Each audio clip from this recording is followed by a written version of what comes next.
In James Comey, the left will find ready-made martyr material. President Trump just fired FBI Director James Comey, and little is certain except that the FBI Director's future biographers have their work cut out.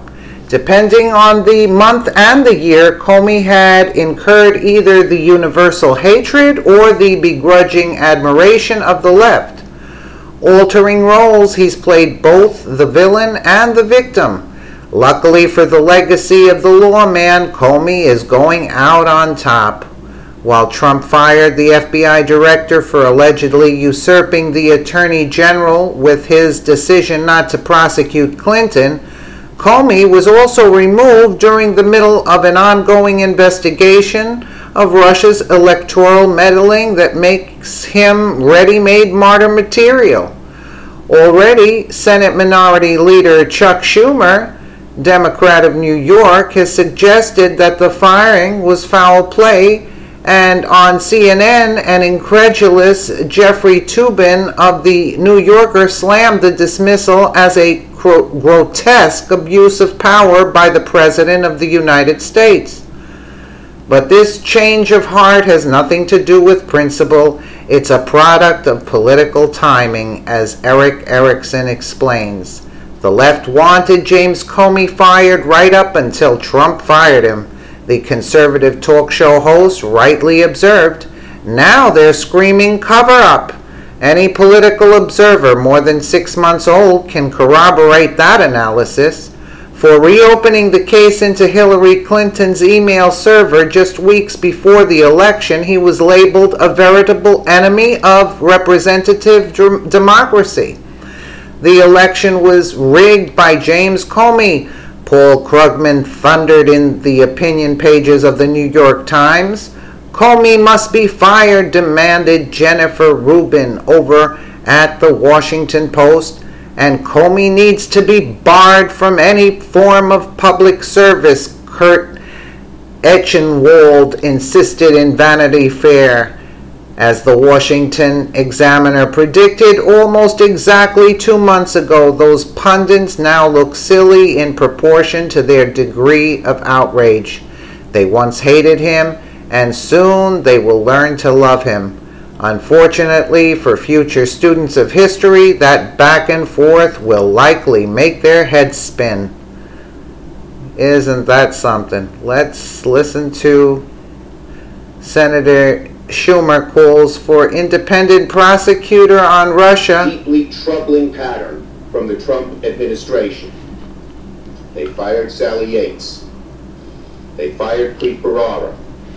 And now they fired Director Comey, the very man leading the investigation. This does not seem to be a coincidence. This investigation must be run as far away as possible from this White House and as far away as possible from anyone that President Trump has appointed. Given the way the President fired Director Comey, any person who he appoints to lead the Russia investigation will be concerned that he or she will meet the same fate as Director Comey if they run afoul of the administration.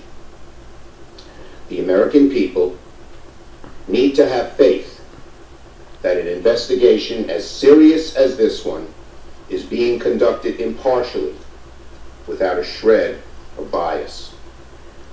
The only way the American people can have faith in this investigation is for it to be led by a fearless, independent special prosecutor.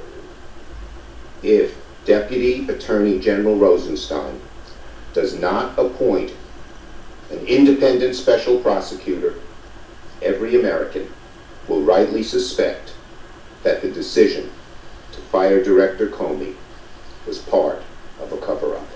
Bull crap. Bull crap.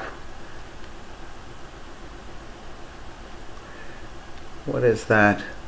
Donald Trump is turning liberals into conspiracy theorists. Much has been written about how President Trump's election had a profound impact on the Republican Party. What's drawn less attention but deserves more is how Trump is affecting Democrats. Sure, we've seen coverage of how Trump's election has embodied the liberal left, whose call for confrontation at all times has become the rallying cry of the party. The New Yorker profile of Senator Minority Leader Chuck Schumer describes the rapid evolution from compromise to confrontation. Anyway, this Chuck Schumer's a nut job anyway, and we know that Trump has been he did right by firing Comey, because Comey was compromised. I've said it once and I'll say it again. Let us know what you think in the comments below, and thank you so much for watching.